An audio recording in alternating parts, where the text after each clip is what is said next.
good afternoon. Welcome back to my YouTube channel again. So, ngayong hapon, ang gagawin po natin is gagawa po tayo ng super moist chocolate cake. So, ngayon, hinanda ko na lahat ng ingredients na gagawin natin ngayong hapon.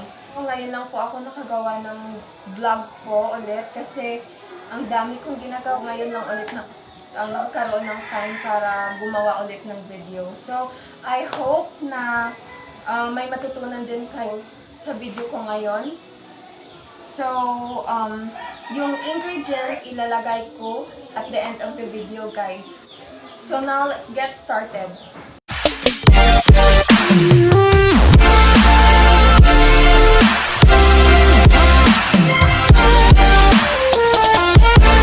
Okay, ipapakita ko po sa inyo yung mga ingredients na gagawin natin ngayong hapon. Ito yung flour natin. Then, sugar. Then, ito yung cocoa powder. Ito yung baking soda. Then, this one is salt. Then, baking powder. 2 eggs. Oil. Kaya ako gumagamit ako ng vegetable oil. So, ito, fresh milk. So, instead of buttermilk, yung gagamitin ko is fresh milk. Then, ito yung vanilla. So, yung una natin gagawin, haluin lang natin yung dry ingredients. Okay. Dry ingredients. Except, guys, for sugar.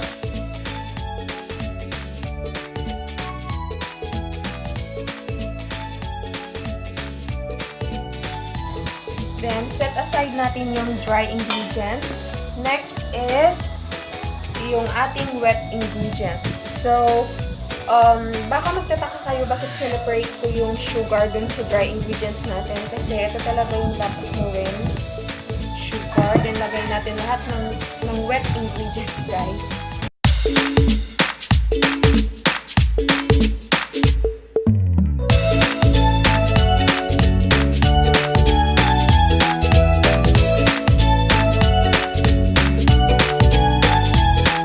Yung next natin gagawin, lagay natin yung half ng dry ingredients sa ating wet ingredients. Okay. Ayan. Then, i-mix po siya natin, guys.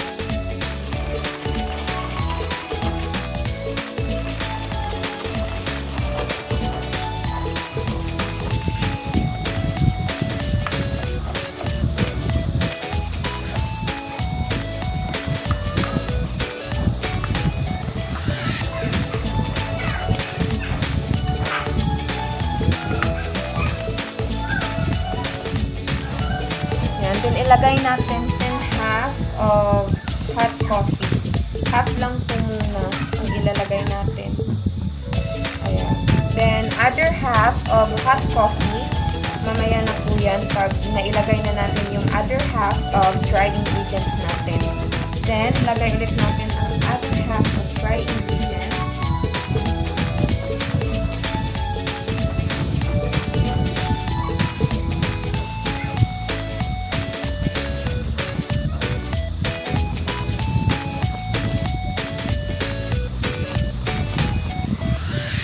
Then, ilagay na po natin yung natira nating half of hot coffee. Saka, i-mix po natin siya.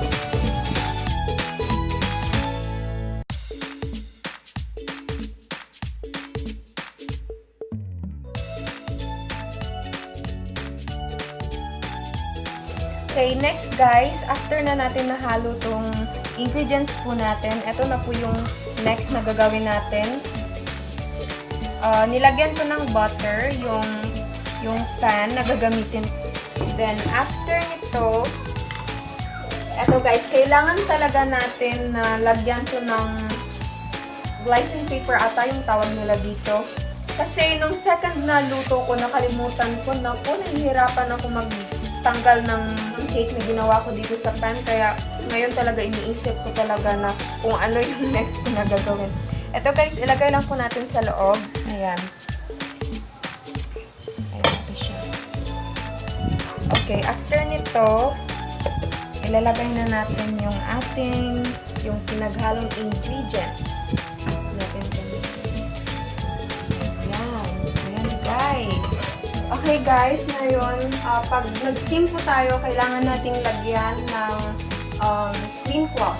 Kailangan natin lagyan para hindi mahulog yung tubig sa cake po natin. Ayan. Ayan. Ilagay na po natin siya.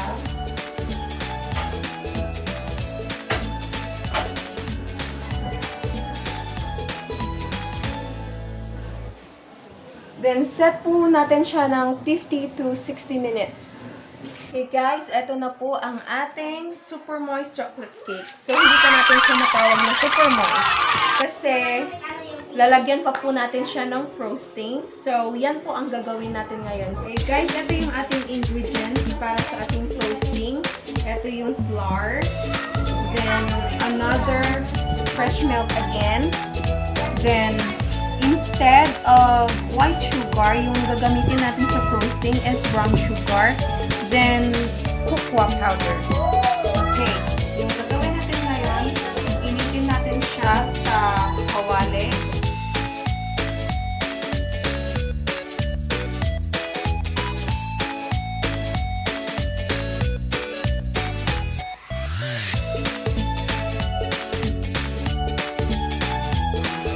Okay, i-mix lang po natin siya guys habang nasa yan, ito na guys. Pag medyo malapot na po yung ating chocolate frosting, okay na po siya. Saka kunin na po natin sa foil. Ito na guys. Okay na po. Salain na lang natin siya.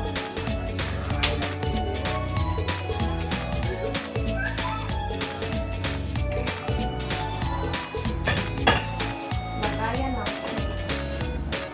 Okay.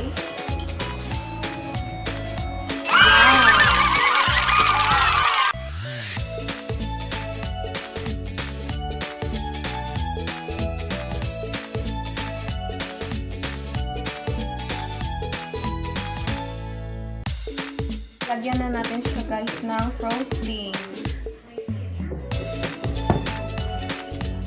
Then, lagyan din natin ng frosting dito sa taas.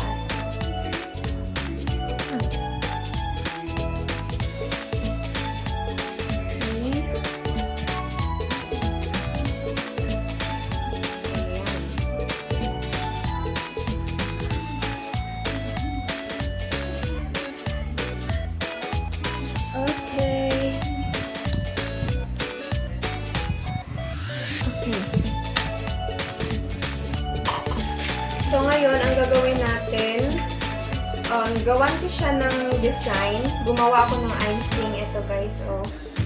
So, hindi ko na pinakita yung paggawa ng icing. Siguro, gagawa na lang ako ng tutorial sa paggawa ng icing. Kasi ngayon, ito, ginawa ko tong cake na to. Kasi birthday ngayon ng fiancé ko. So, ito-surprise ko siya mamaya.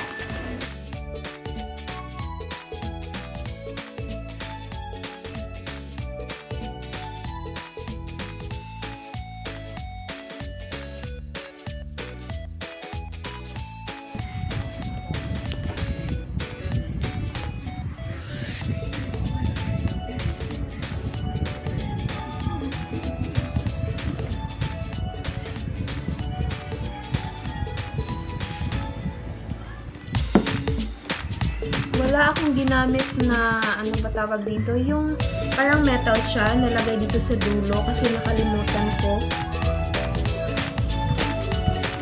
Ayan!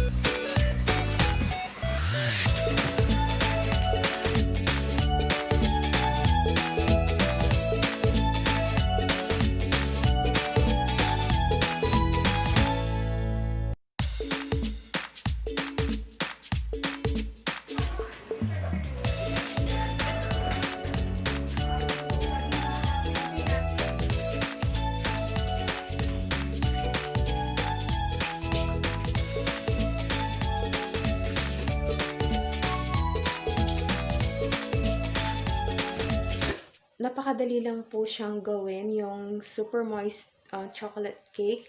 So, yung mga ingredients natin, affordable lang din siya. So, sana meron po kayong natutunan sa ating video for today. If you are new to my YouTube channel, don't forget to like, share, and subscribe. And click the notification bell para ma-update ko po kayo sa mga videos ko. Thanks for watching! Bye!